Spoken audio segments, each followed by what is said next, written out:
Baik, di program ketiga ini merupakan program yang merupakan ilustrasi dari proses penjadwalan pada sebuah CPU.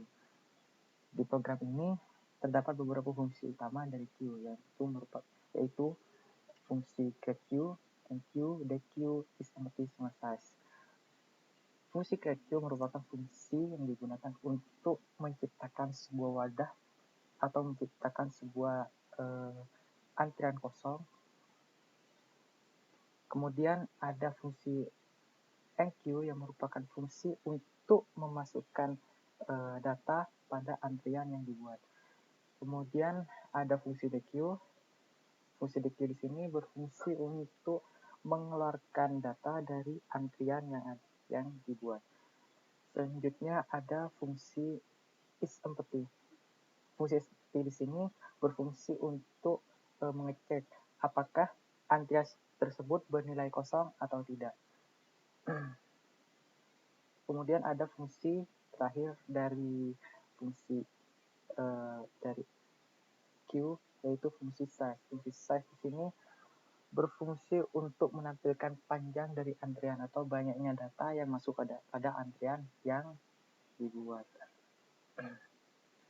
Kemudian di sini dideklarasikan sebuah variabel Q yang merupakan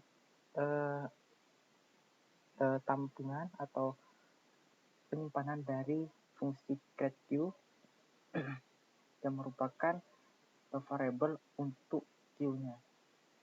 Kemudian di sini dibuat sebuah fungsi createText, di mana dalam fungsi ini terdapat inputan untuk memasukkan jumlah proses yang akan diproses pada CPU.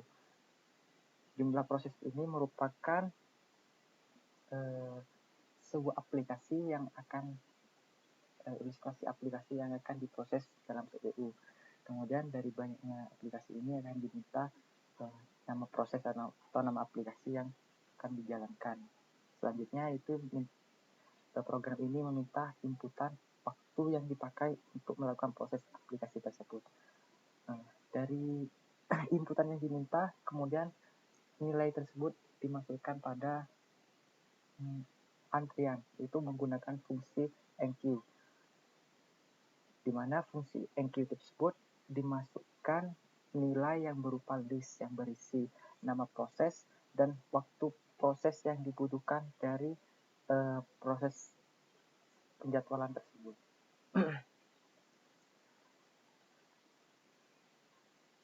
Selanjutnya ada fungsi run process, di mana fungsi run process ini akan dijalankan saat fungsi createText ini dijalankan. Dalam fungsi run process ini akan dimintai waktu proses CPU, yaitu berupa inputan. Waktu proses CPU ini adalah istilahnya sebuah speed CPU untuk melakukan proses aplikasi. Selanjutnya terdapat indeks, itu istilahnya itu iterasi dari proses penjadwalan ini. Selanjutnya adalah perulangan, di mana dengan kondisi ketika Q-nya itu tidak sama dengan kosong, maka dia akan menampilkan iterasi keberapa, dan dalam setiap iterasi akan mengambil antrian yang pertama, akan mengeluarkan antrian di mana dalam antrian tersebut akan dicek ketika N atau waktu proses kurang dari waktu proses sebuah aplikasi, maka dia akan ditampilkan proses dan diproses, dan sisa proses yang dilakukan adalah nilai dari proses pengurangan new c dari variabel new c.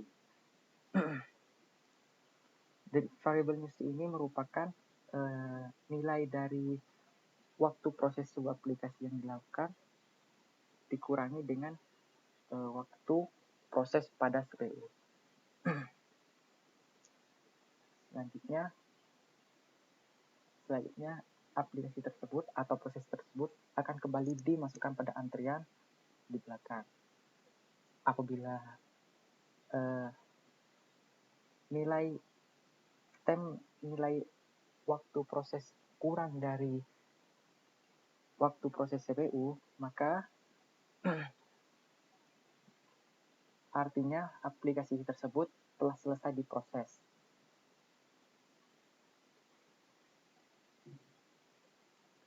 Kemudian di sini adalah merupakan fungsi yang dipanggil, yaitu fungsi create text.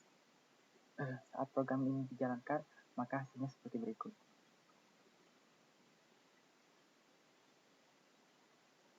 Di sini saya menggunakan dua proses atau istilahnya dua aplikasi dijalankan. Proses utama itu misalkan saya kasih aplikasi Microsoft Word, MS Word. Kemudian waktu prosesnya itu adalah 5. Nah, proses ke-1 itu Excel. Waktu prosesnya itu 3 menit. Maka waktu proses dari CPU-nya itu akan saya kasih 3 menit. Maka saya akan melakukan itu sampai iterasi ketiga, sampai proses Microsoft Word telah selesai diproses. Misalkan saya menggunakan 5 aplikasi, yaitu proses pertama,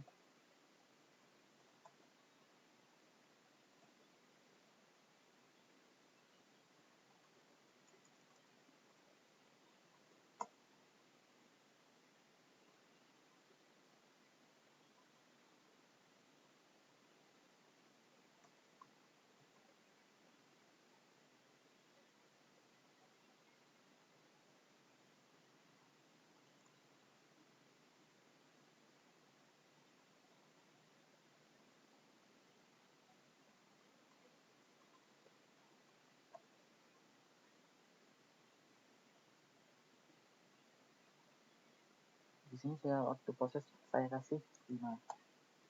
Maka Android Studio merupakan aplikasi atau proses yang memiliki waktu terbesar, yaitu 8.